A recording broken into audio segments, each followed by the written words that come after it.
What's your story? What does accessibility mean to you?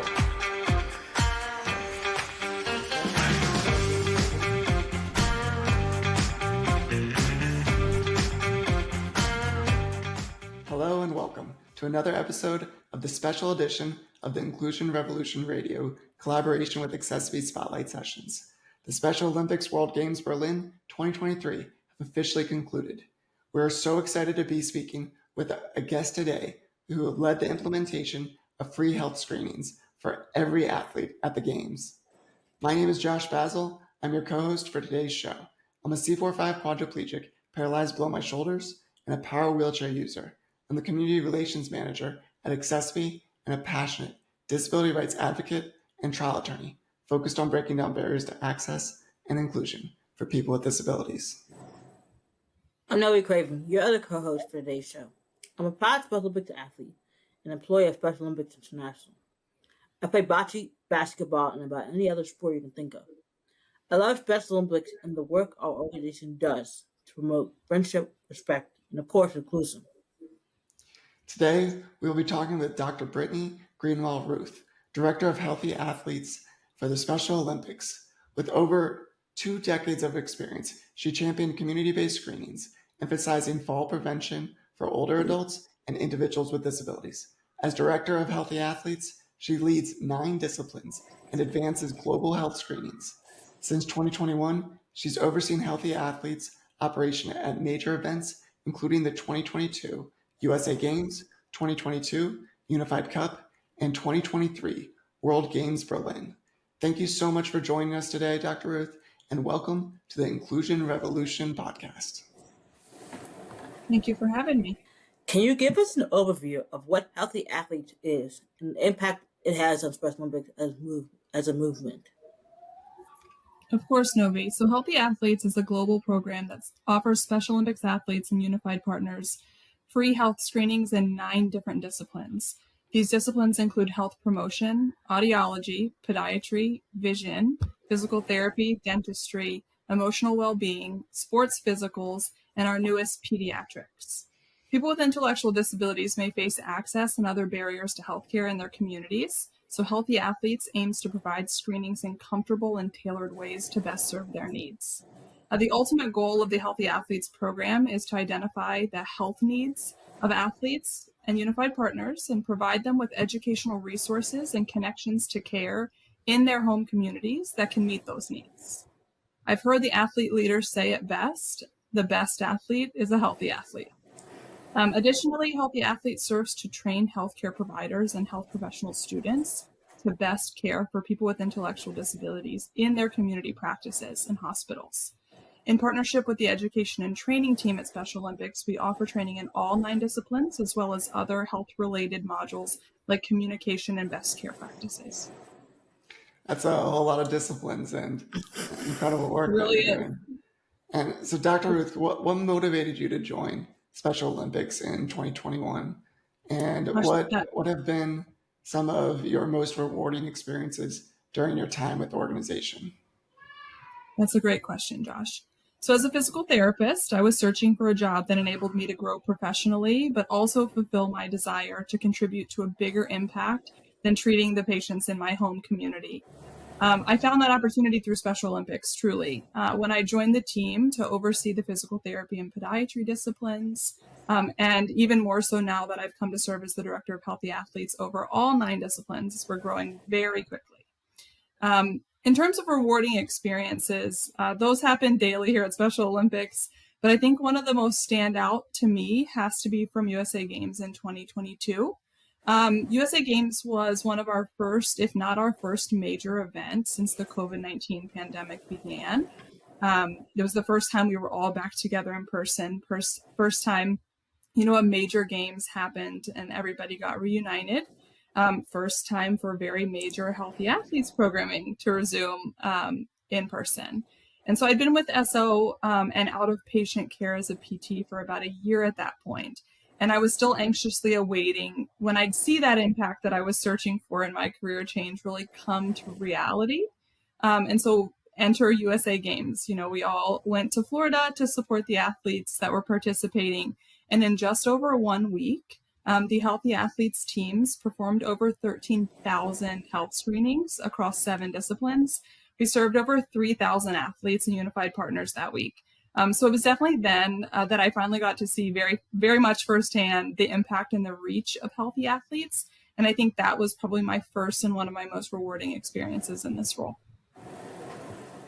I have no words to say about that. It's definitely just amazing.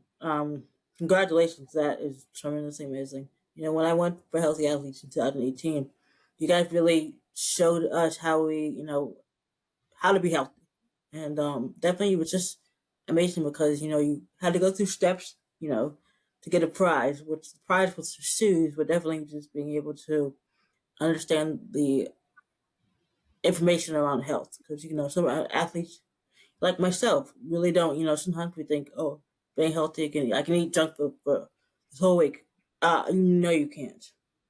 Unless you want to, be better in the sport, you gotta, eat healthy and definitely, being able to talk to you, but also understand the importance of being healthy is a major part of Special Olympics. So thank you so much for everything. Could Thank you, you tell Naveen. us more about your role in leading healthy athletes operations at major events like World Games? Sure. So I have the privilege of going to major games like the World Games to help support healthy athletes programming. My team and I at Special Olympics International partner with the local organizers and the local Special Olympics program to ensure healthy athletes operations are in top shape to best serve all of the athletes in attendance. There's so much that goes into major games planning. It truly takes all hands on deck. So from the pre-planning, which happens, years to months in advance, to the right before planning and the week of planning, to actually delivering this full-scale Healthy Athletes event to thousands and thousands of participants. It really takes a village, and I'm thankful to be part of that village to attend major games like World Games. Awesome. Do you have a favorite moment from World Games that you can share with us? Yeah, I think from the 2023 World Games in Berlin, my favorite moments, the compilation of my favorite moments, are shared with athlete leaders. So we had the Sergeant Shriver Global Messengers help steward Healthy Athletes tours, which was an awesome experience for me, but also for the tour groups. No one gives a tour or hypes up healthy athletes quite like the athlete leaders who attend the screenings themselves. So for that, and then being invited to showcase healthy athletes on now 2 podcasts as a result of the World Games is definitely an awesome opportunity, and some of my favorite moments that I appreciate from World Games very, very much. Every time have a chance to raise awareness, it's a good thing. And so, Dr. Ruth, what are some of the other ways inclusive health is showcased on a global scale beyond hosting healthy athletes at the World Games? That's a great question, Josh. So Special Olympics Health is a small but mighty team. It's comprised of 4 pillars, all which focus on the promotion of inclusive health through prevention, assessment, training, as well as health system strengthening and advocacy.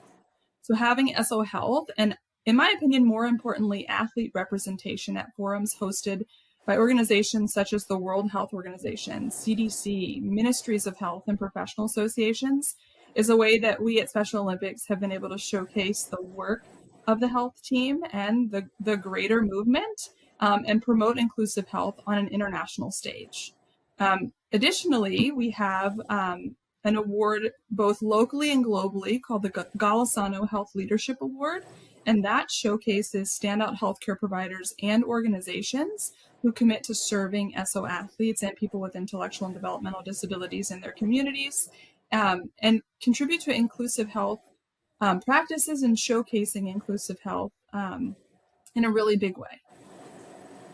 And in your experience, what are some of the challenges and opportunities in promoting inclusive health and well-being for people with disabilities? So one that really stands out, I think, is the challenge of in and around the promotion of autonomy in healthcare and the health journey for people with intellectual disabilities.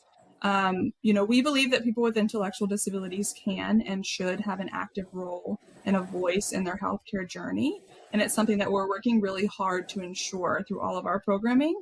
I think this begins with individual and family education to ensure that people are prepared to advocate for themselves and their loved ones. I think it also includes the education and sometimes re-education and preparation of health professionals and health professional students to actively include people with ID in their care and in their care planning. We look at health as a journey and not a destination. And I think empowering and ensuring that everyone, including and especially those with disabilities, play an active role in their unique journey is a challenge, but it's a challenge that's necessary and worth undertaking.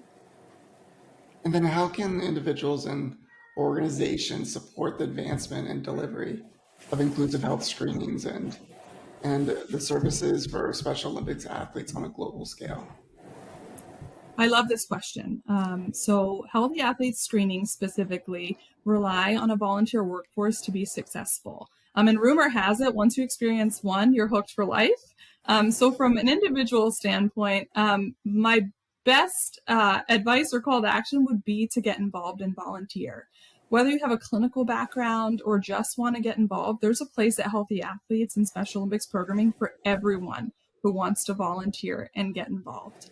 Healthcare professionals and students can also engage with the SO Learning portal to enhance their knowledge and their care practices to better serve people with intellectual disabilities in their communities. And as for organizations, I would say commit to practicing inclusion on an individual organizational level. Research, learn, engage people with disabilities in determining what inclusive practices need to be adopted or enhanced within the organization to best serve the people that need serving. Special Olympics Health is really fortunate to have the partnership of multiple organizations who support our health work and our athletes globally. This is definitely the case in Healthy Athletes. Our screenings and our services, like the provision of glasses and hearing aids to athletes at no charge, would not be possible without the generous partnership of organizations like the Golisano Foundation, CDC, Lions Clubs International Foundation, and Starkey Cares, to name a few. No amount of partnership or contribution is too big or too small. We would love to get involved or have organizations get involved. It's awesome to see at major games, organizations from the local community send whole teams of their staff to volunteer at Healthy Athletes. So there's a ton of different ways, both on the individual level and the organizational level, to get involved with Special Olympics, be it in health or Healthy Athletes, which is super near and dear to my heart, or generally in the organization as a whole. I'm literally speechless right now. I'm not a person who usually gets speechless, but that just sums it all. Definitely just amazing. What does accessibility and inclusion mean to you? So I'm speaking from the lens of a healthcare provider, I think. So accessibility and inclusion means that every person is empowered and supported to reach their individual goals in health and also in life. To me, this means having a place to go to receive care that's comfortable, that's affordable, that's welcoming, having providers who are well trained to provide quality care for people with disabilities, and to empower them and engage them as actively as possible in their unique health and wellness journeys. It is about providing people with intellectual disabilities education and resources to be well informed and to feel enabled to guide their care team, guide their families, guide themselves in their journey in life and in health, so that their unique and individual needs and goals can be met. That's an amazing answer. Thank you, Dr. Ruth, for joining today's episode of Inclusion Revolution Radio podcast and Spotlight Session collaboration. For all the athletes to be our best, we have to feel our best. And that's just one of the many reasons why your work is so important. You can learn more about accessiBe, Inclusion Revolution Radio, and Special Olympics by subscribing on YouTube and following us on Instagram, Facebook, and LinkedIn. Find us on our handles at accessiBe_community and at Special Olympics. Thank you all. Thank you, Dr. Ruth. And we look forward to the next episode. Thank you, Novi and Josh. This has been so fun.